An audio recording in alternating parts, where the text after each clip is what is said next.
So many years ago, I had to use magazines for my daily input, weekly, monthly input of video games.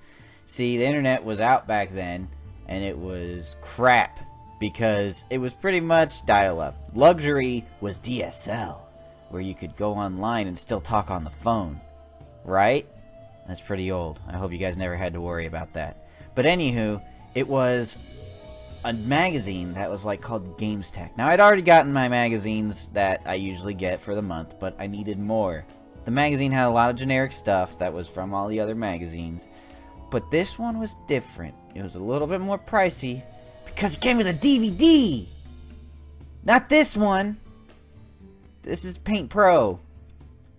But the symbolism of it all, yeah? This game was super interesting to me.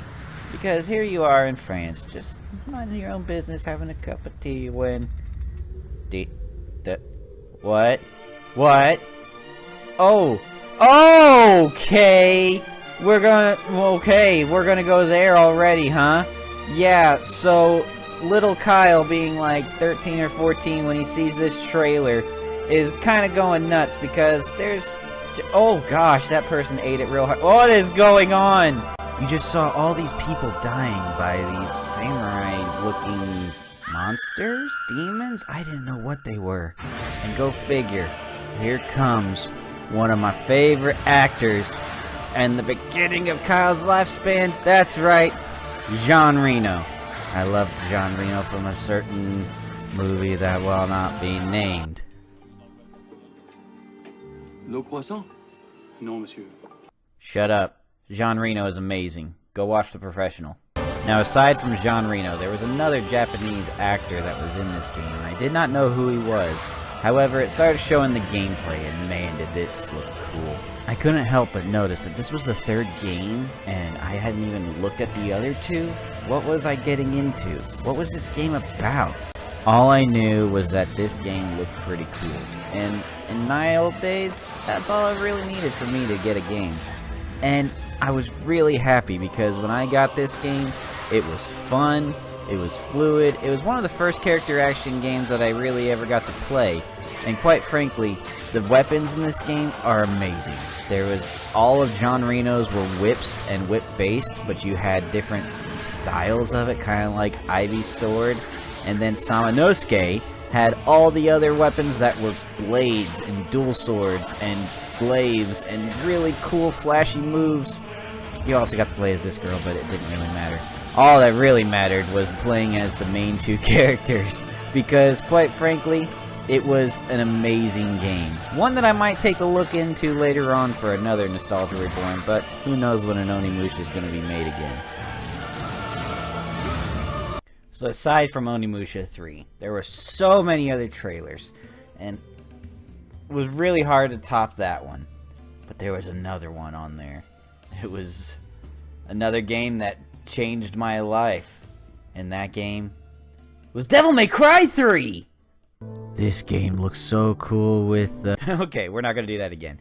But seriously, there was like 20 trailers on this disc, and I watched all of them. But the thing is, the real reason of this video is that I left one trailer at the very end, because this game sounded like the most generic title ever, and it was just like, why would I watch a trailer on that? I guess I'll watch it. I mean, I don't know, maybe it'll be good. Guys, that trailer started it all. This trailer was Monster Hunter. I really didn't know what to expect going into this. I mean, I figured just regular monsters or, you know, stuff like that.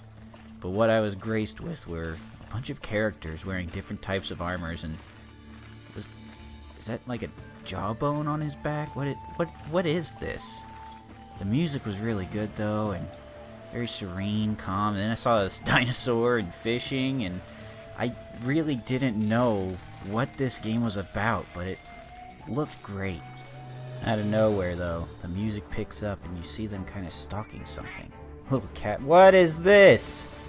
Is that a dragon? Oh, wow, they're running from it, and they had these funny little gestures going on. Oh, gosh. Wow. Oh, man, they're just... Oh, I couldn't read Japanese, but I'm pretty sure this part said this. The trailer cuts to this guy just looking at the dragon and going through this kind of foresty area, and there's these barrels? Like someone's setting up something? Oh, no, they're running really fast. That's a big gun.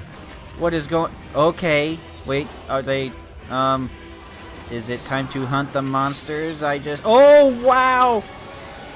Okay, it's dead. So, oh, great swords. Those things are great swords? Okay, let's go. I'm ready. We then see the people just start equipping different armor and different weapons, and you just get to see the weight of some of these. Holy cow! You just knock a dragon out of the air! Holy cow, they're blowing it up with guns. They just cut off its tail. It's dead. Oh my gosh, what is this game? I need to know. What? Okay, that's cool. Okay, you have my attention. And that was it. I needed to get it. I mean, I spent my first paycheck I'd ever made. I was working at McDonald's as a bun toaster.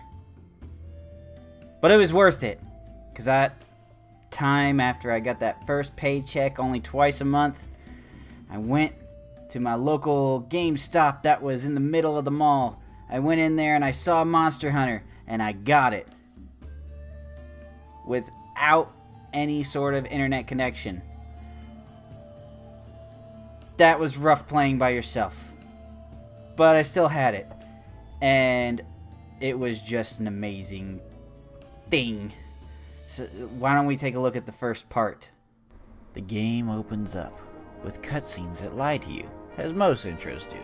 But we let it slide because it's a bunch of nice little dinosaurs just drinking at a fountain. And all of a sudden something's happening. The turtle knows what's up. Okay, so we got some raptors in this game, I guess. And deer? Okay. Well, I guess it's time to protect the young. Oh, I missed. Oh no, my young, no. Oh. Aw, poor guy. Sorry. Did you see that? But then, the triumphant music comes out. Oh. Everyone, meet Rathalos, the king of the skies. This is what sold me on this game. Just seeing this giant red wyvern, as they call it in the game. But not only that, you have to prove how strong he is. And what better way of proving how strong your enemy is by showing how amazing your hunters are to fight it. And then, hey, what happened? How fruitless their attacks are. It's just, you go through this game and you try figuring out what you can fight and what you can't. And then, you know, there's this really nice cutscene to show you just how powerless you are. But it's okay. With the power of guns... Oh. That's enough talk about all those cutscenes. Let's get to the actual game. Welcome to your main hub, Kokoto Village. It has everything you'll need. All your items, your weapons, your armor, your smithies, and your house, which you're sleeping in. It's like it's Zelda or something. Now, I'm not saying that I was a Zelda fan, but my voice pack was totally just based off Link. He even had a hit, I just did that. Anywho, so the chief will give you enough money to buy your first set of armor. Stupid leather armor. But it's enough to get you by, or get you a new weapon if you don't want the sword and shield. After accepting the quest, you're off. What world will await us? What? Oh, finding raw meat. Well, I mean, I guess we all kinda gotta start somewhere. Yeah. This is your camp. You will be given some extra items in the very beginning and your map. And now we go. Off to fight and slay our first beast. Slay our first beast. How do you... What button... I don't know what button attacks. Oh, wait, that was an attack. Okay, I think we got it. Wait, this isn't a normal game. I'm not pushing X, square, triangle, or circle. What? Edgy weapons use what? Ah, yes. Only the edgiest of controllers will do. My Shadow the Hedgehog PS2 controller. Now, most games had you use D-pad and left analog for movement and buttons for attack. But Monster Hunter had a different way. They had it where you would do movement left stick, attacks right stick, up, down, left, right. You'd have to learn all the combos that way. Camera movement? Oh, that was the D-pad. So you'd have to move the camera like that. The buttons were used for items and dodging and stuff. You'd have to adopt what the veterans ended up dubbing the claw grip. And that was how you would play Monster Hunter. And it was perfect. Now there was an interesting mechanic with Monster Hunter. After you killed whatever you were looking for or had anything, you'd have to carve it. This game was a grind. I guess now's a good time to say that there was a lot to collect in this game. You'd have to mine, you'd have to forage, you'd have to combine, you'd have to fish. But in the end, it's all so that you can upgrade your stuff and get better gear. And of course, you know, grind some more. But then, there's always like some funny stuff to this game.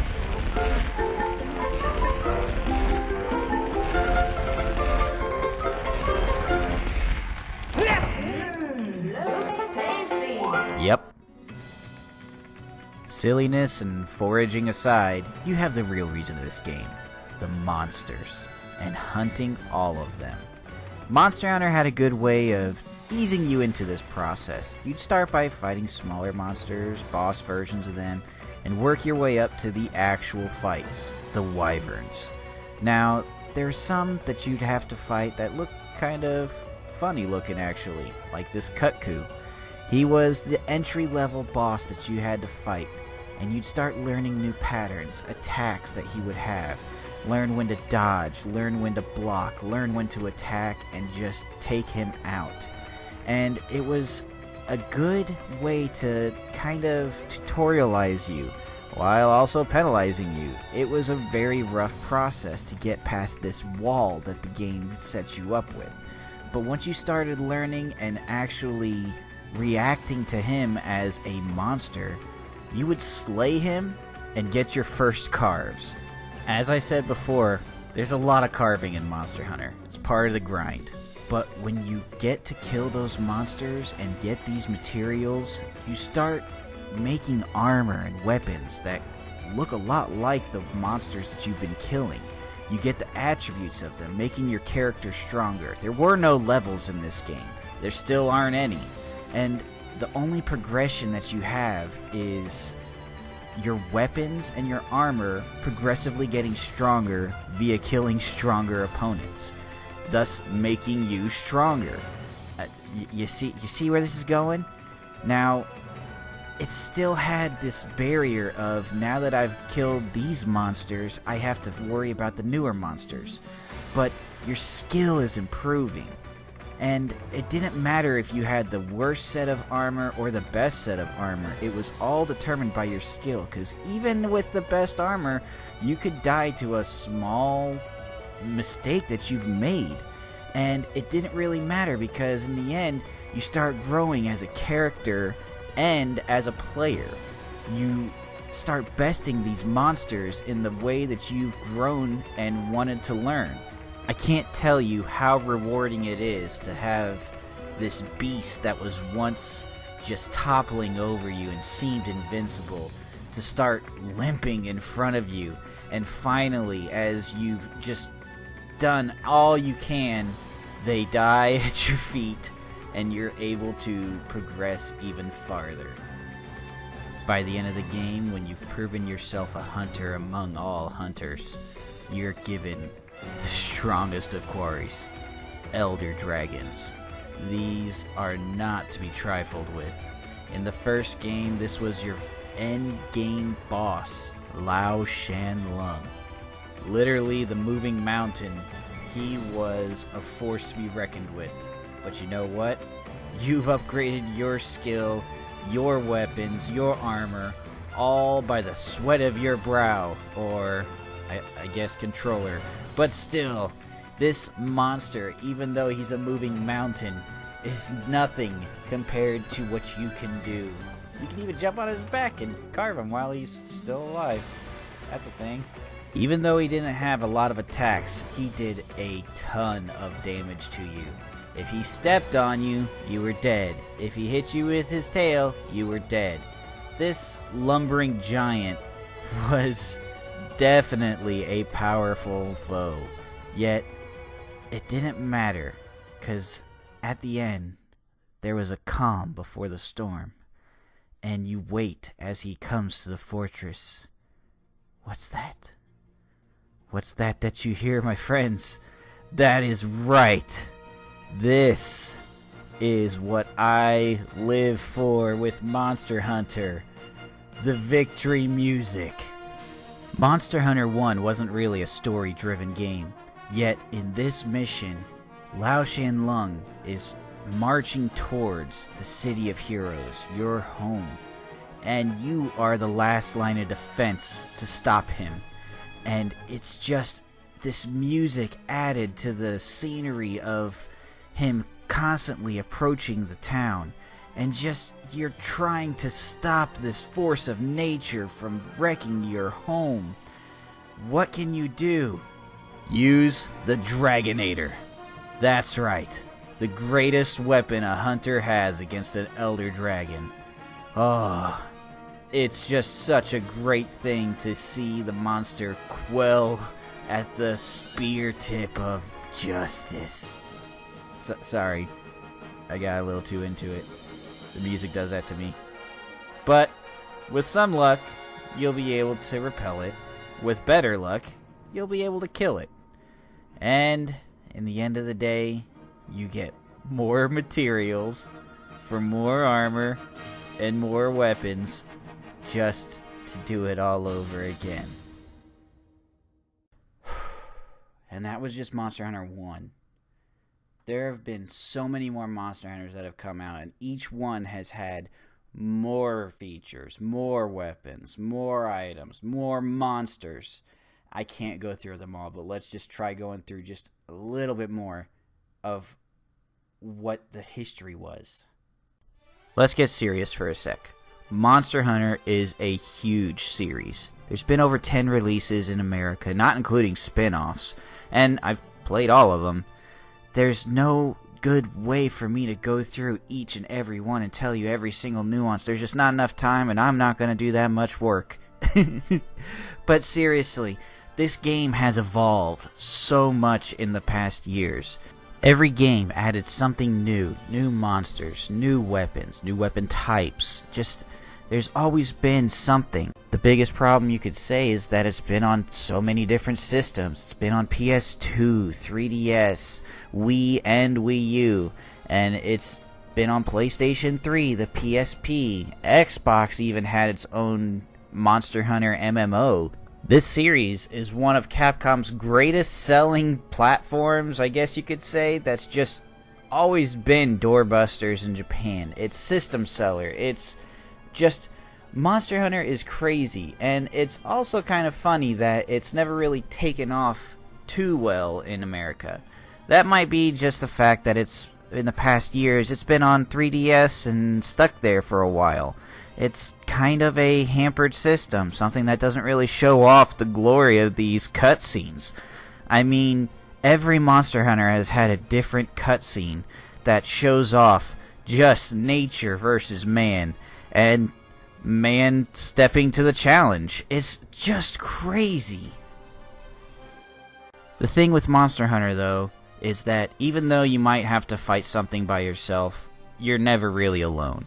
It's always been about cooperation, about even though you're fighting these gigantic beasts, you get to fight with your friends. When it's you against these giant monsters, you have to work off each other's strengths and weaknesses.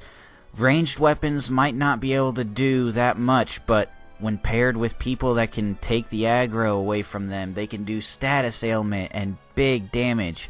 The fast weapons may not do that much damage, but they hit all the time and may do different status ailments too. Slow weapons like the greatsword and hammer may not be really quick, but when they hit really hard. And this game is all about playing up those strengths and weaknesses. You're fighting gigantic beasts with fire and water and lightning and wind and earth and heart. Go planet. No.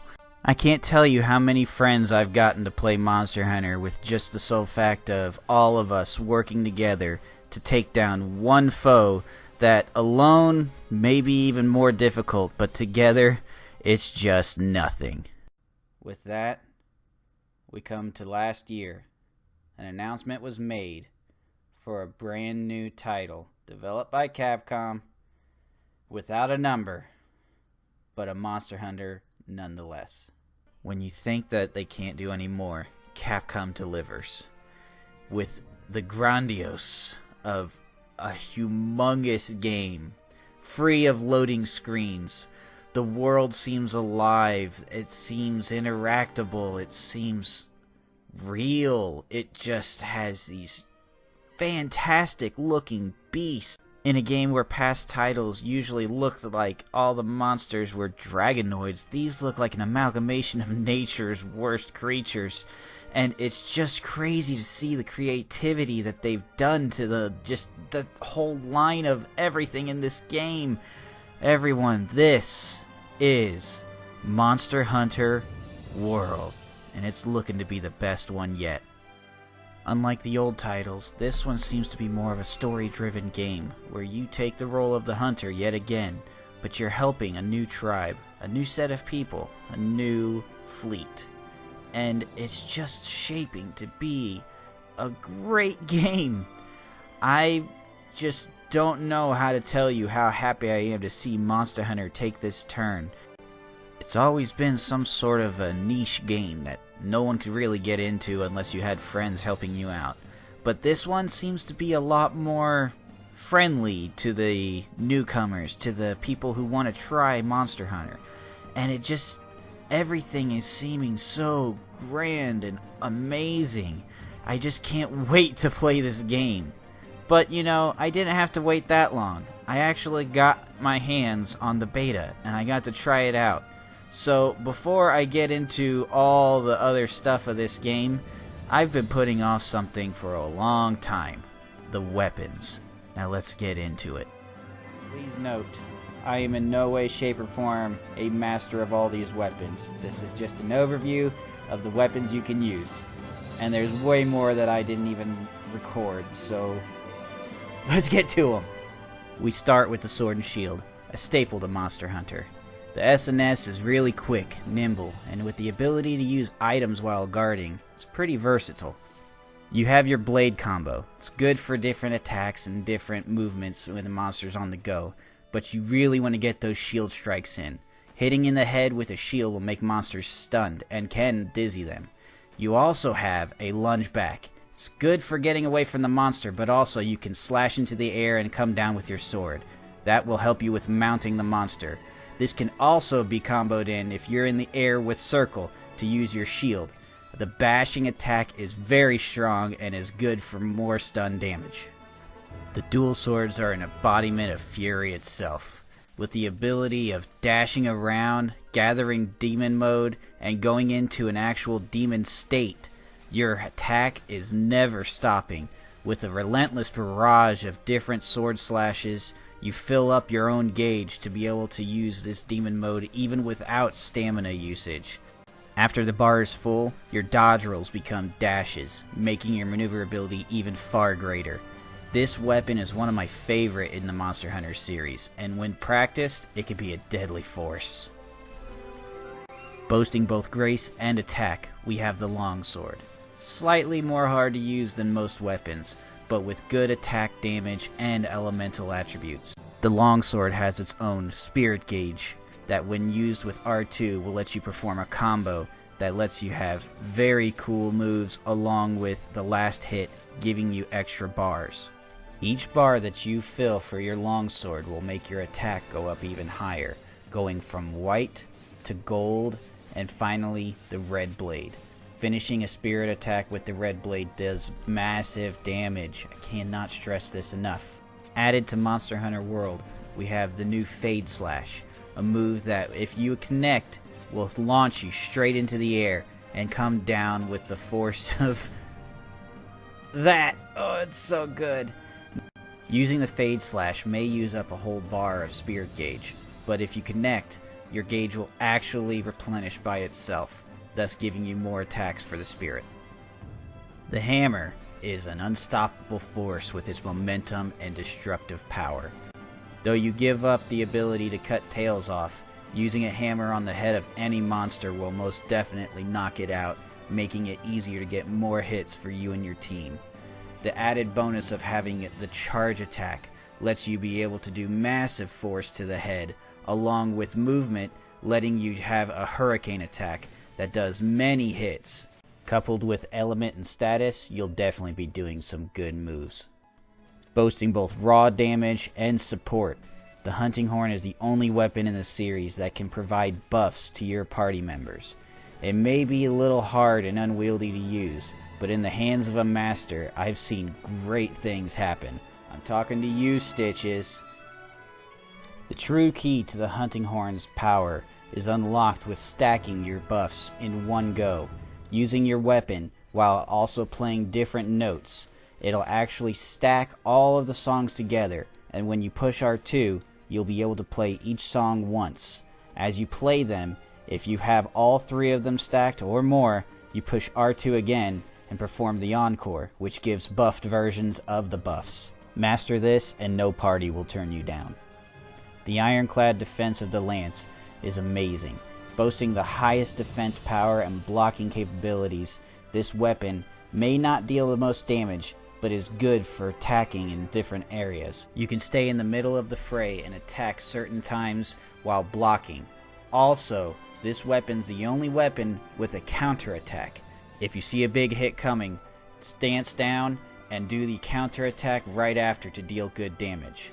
It's kind of funny being a lance is almost the slowest weapon in the game and fastest. For stamina, you can do a dash attack. Also, during the dash, you can end with a jump lunge that will give you mounts, so make use of it. Lastly, we have the Power Guard, the best defense for a lance. It's another counter attack that you can use, but at this one, you can have a lunging attack that doesn't mount, but still is good to get back into the fight. The true answer to best defense is good offense, and that answer is the Gun Lance. It has 3 attacks like the old lance does, but this one comes bolstered with an actual shotgun blast. Depending on your shelling, you can do different attacks and combo together with each bullet. These bullets are limited, and you have to reload afterwards, but having the reload is just another way to get back into the fight. Its damage output with that gunshot is a little costly, because each shot is equivalent to 4 attacks and it will take your sharpness gauge away. Be very careful. The Gun Lance also comes packed with the Wyvern's Fire, a very strong attack that will take a while to cool down, but it won't matter, because if you can master this weapon, you can combo together so many different strings that use explosions, attacks, and pile bunkers that explode itself. It's a very satisfying weapon. The next weapon on our list is the almighty Switch Axe. In axe form, it does very good topple damage. It's very strong in this with large sweeps and just wide angles. However, the true essence is in its large blade form. The blade form will never bounce off monsters, and you can start leveling up the charge and having that elemental damage discharge at the end of a combo, exploding on impact. Also, after you reload, you can get right back into the fray, and you can combo together all of these just fluently while switching from axe to sword mode. And when the monster is exhausted, you will literally climb on top of him and discharge into the side. A very rewarding weapon. Combining both the speed of the sword and shield and the ferocity of the Switch Axe, the Charge Blade is just power incarnate. Using it in sword and shield mode, you will charge your blade and insert it into your shield for vials that you then Extinguish on its axe form. This axe mode will do very good damage, along with stun, exhaust, and different elemental attacks.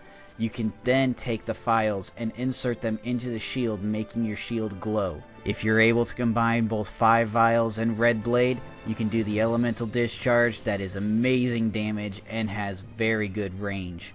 Being one of the more harder weapons in the game, the insect glaive has a very good output. When you get to master this blade, there is no weapon in the game that matches its maneuverability. The key to mastering this blade is mastering your companion, your pet Kinsect. The Kinsect rests on your arm throughout battle, but you can send it out to retrieve essence of different parts of monsters. Each large monster has different attributes that you can take from it: red, white, and orange. Gathering all 3 will put you into a super state, which gives you different attacks to master, speed that you can have all sorts of different moves, and lastly, aerial combat. Launch yourself into the air and claim the skies for yourself. With this weapon, you can dash into the air and do a lunging attack as long as you have stamina. Even without the super gauge, you can have so many different combo strings that just stay in the air. As long as you land the vaulting dance and you have stamina, you will stay in the sky and just wreak damage. In the super state, your combos become even farther extended. Each one of these air attacks can even get you a mount. It's one of the best weapons for getting those topples, and it's really fun. Hard to master, but really fun. For our first ranged weapon, we have the old school bow and arrow. This weapon doesn't have any sort of ammo capacity, so you can go hog wild on everything. Boasting an arc shot that seems to have rocks fall from nowhere, it provides constant damage to immobile monsters. Lastly, the Dragon Piercer, a rocket-propelled arrow that shoots and pierces through all sorts of things. Make sure you shoot from the head to the tail to get maximum damage. Charging a bow requires stamina, so make sure you be aware of that. Lastly, we have the coatings. Bows are allowed to have different types of vials of coating to make all sorts of different status ailments and different power-ups for your weapon. Combining all these different shots and all these different coatings gives the archer a really good way to give support along with dealing good damage to the monsters. It's a good ranged weapon, but it's not our only one. If you wish to do damage from afar and have more versatility, the light bowgun is your choice. With a wide array of different ammo that you can use, the light bowgun has a special ability. Certain weapons can use certain ammo in multiple shots. This Rathalos weapon shoots 3 shots for 1 bullet of fire ammo. Also, the light bowgun has a new ability, the Wyvern Blast. These small flares explode upon impact whenever you shoot at them. However, your other partners can also make them explode just by attacking the monster. Set these down near a downed monster, and then do massive damage with a small gun. The big brother of the light bowgun is the heavy bowgun, a tank in your hands. Though you have slower reloading and heavier recoil, the damage that you can put with some of these shots is amazing. It's the only weapon that can use the clutch shots. Along with that, it can also use Wyvern's Fire multiple times just like the gun lance. However, it doesn't have a charge. Make sure you use these shots well. The heavy bowgun also comes with a special ammunition. Either you can have this cluster ammo that recharges faster and does moderate damage, or you can have my personal favorite, the Gatling ammo. Though it has a slower charge up, the output is just it's so cool! It is still going. Still going. Ah, so good. Lastly, and certainly not least, my favorite weapon of the Monster Hunter series, the Greatsword. Though one of the slowest weapons of the game, charging up will deliver the full weight of this sword upon your foes. I can't deny that this weapon has given me some of the biggest numbers I've seen in this game. It is just this weapon is so much damage. The only problem is it hurts even worse if you miss these swings. But you have different swings and arcs to go ahead and try to make sure you connect. That was a lot of weapons to go through. Now, by no means do I want you to just use a greatsword because it's the best weapon in the game. No. What I love about this game is that all of these weapons feel useful. They have different skills, they have different attributes, they have different uses that can help you fight a different monster. Let's say a head is stronger than normal. You can use a hammer to smash that head. Let's say you're having trouble getting that damage output. Maybe you need to switch to a different, heavier weapon. Let's say you just want to go in with nothing but swords and shields. The sword and shield is a good weapon in this one too. I mean, nothing feels bad. And though some numbers may seem higher, like the greatsword, the attack output that others have make them all on the same plane. I can't tell you how happy I am with Monster Hunter. It's just having a game that you're not bound to a single weapon. You're not bound to a single job. That whenever you want to, you could switch it up and you can go use a different weapon that you think is so much more fun and someone else used that did it cool. I mean, yeah, I want to do that too. It's so flashy, so awesome that they got all these things in there. The other added benefit with Monster Hunter World is you're not bound to the weapon that you have at the beginning. You can switch them in the middle of the map. You're not bound anymore. You can choose to do whatever you want. And I just, it's so cool that they're doing it like this. Let's look at some more. Even though it was a beta, you still got to get your customizing on.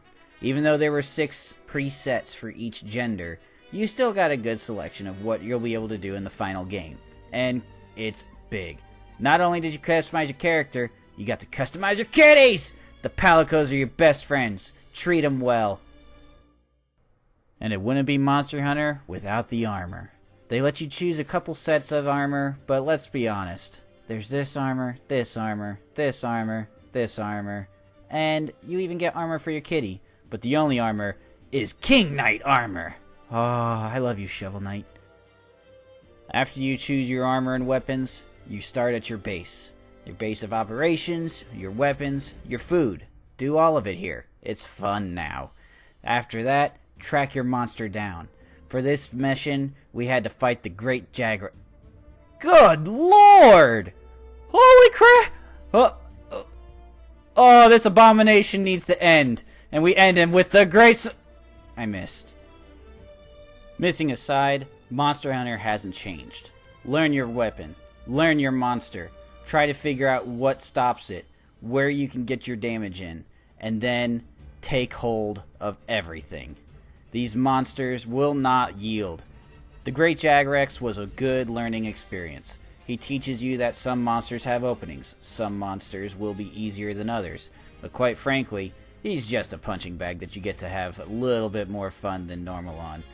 Quite frankly, I was really happy with just getting to demolish this guy, and quite frankly, the greatsword is just so much fun in this game! I know I keep harping on it, but it's fun. Look at it. He can't do anything. He topples over. And then when he gets back up, oh, what you gonna do, buddy? Oh, no! Oh, no! Oh, what's the matter? Oh, you're on the ground again? You can't even run away. Your big belly's gone now, too. What are you gonna do? What are you gonna... Nothing.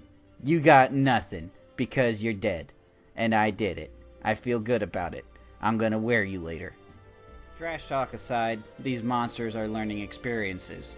So here's a couple of clips from other moments that I had with my friends of us just playing, and me getting a little more excited than I probably should have. I'm going for it. Don't do it. Yeah! Burst fire in your head. No. Oh, I don't think I got it. Come on. Do it. Here it comes. Oh, it's so good. Oh, he's eating me.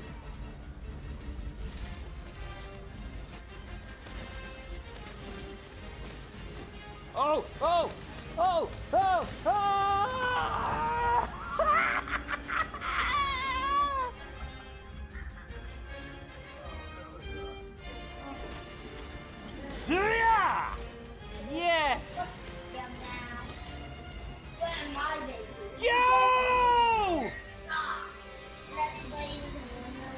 That was a lot of bouncing at the end.